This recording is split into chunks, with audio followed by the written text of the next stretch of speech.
How's it going, everybody? My name is Frank Cavone of Mirth Films, and today we're talking about the Panasonic 25mm f1.7 prime lens for micro four thirds cameras. So let's go check it out.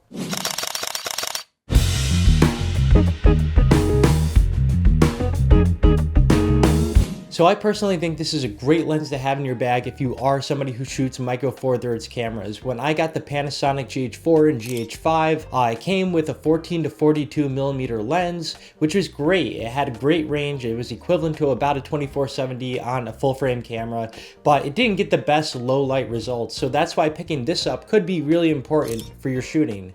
Not only does it drop to f1.7, it's also a prime lens, it's light, it does a lot of great things as long as you know how to use it for what you're doing. So the 25mm 1.7 does have a plastic build, which that's really what you can expect. It's not really something you can complain about. It does have a nice smooth ring, so if you're pulling focus for video, this is amazing. I really love that, and there's not really much more I can say when it comes to the ergonomics. Now, who is this lens for? Personally, I think this lens is great for beginners because you're going to experience getting that shallow background at an affordable price. And if you don't know if you're going to stay locked into the micro four thirds camera system, then you're not taking a big gamble. And that's a good reason why you should pick up the Panasonic 25mm f1.7. Now it's time to talk about the pros and cons when it comes to the Panasonic 25mm f1.7. And number one, it's nice and light. I really love that, especially because I bring sometimes like 4 or 5 lenses on me, 2 camera bodies, whatever it may be. So having something light to travel with is really nice. I do a lot of street photography. I also shoot a lot of concerts, so I do sometimes have to limit what I bring, but if I want this focal length and not sacrifice bringing another lens,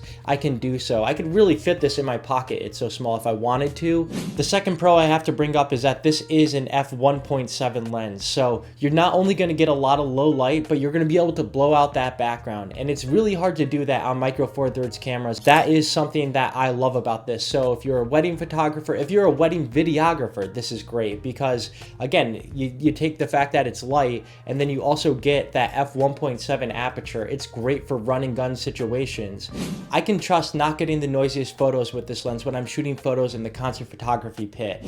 Concert photography is something I do very often, and a lot of times these rooms are very dark that I'm shooting in, so I have to shoot at low apertures. So being able to access f1.7 allows me to get cleaner photos in a dark room, which is super important to my style of shooting. And when it comes to the background blur factor, f1.7 gives me a deep, shallow background compared to the Panasonic 14 to 42mm lens, and that's super important for portraits. I've been able to accomplish a lot with this, and you'd be surprised what you can actually get with this lens. The third pro I have to bring up is that this does have an STM focusing motor, so it's very silent when you're autofocusing, which is something that I really appreciate. And this is great for when you're shooting video because your microphone's not going to pick up the noise of your lens focusing, which is super important, especially depending on what you're shooting and you want clean audio. So that's something you don't have to worry about with this. Now, I do have to bring up the negative things about this lens, and the first thing I have to bring up is that there's no image stabilization.